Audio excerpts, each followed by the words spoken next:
চলে গেলে ভুলে গেলে, রেখে গেলে স্মৃতি, একা বসে ভাবি আমার হলে কি এমন হতো ক্ষতি। জীবন মানেই দুঃখ কষ্ট, আর জীবনটা তো বেশি বড় না, ছোট্ট একটা জীবন। শত দুঃখ কষ্টের মধ্য দিয়ে আমার হাতটা ধরে কি পার করে দেওয়া যেত না? ভালোবাসি কথাটি খুব সহজেই বলা যায়, তবে কি খুব সহজে পূর্ণতা পাওয়া যায়? পূর্ণতা পেতে হলে দুইজনের চাওয়া পাওয়া এক থাকতে হয়। আমার চাওয়া পাওয়াতে তুমি থাকলেও তোমার চাওয়াটা ছিল ভিন্ন।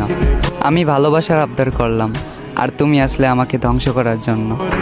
তোমার জন্য 7 সমুদ্র 13 নদী পাড়ি দিতে গিয়েছিলাম, আফসোস মাঝ নদীতেই ডুবে গেলাম। চাইলেই তুমি আমাকে বাঁচাতে পারতে, কারণ সিদ্ধান্ত এবং নদীর বুকে ভাসমান নৌকাটি ছিল তোমার, নৌকার মাঝিও ছিলে তুমি, এবং বইটাটিও ছিল তোমার হাতে।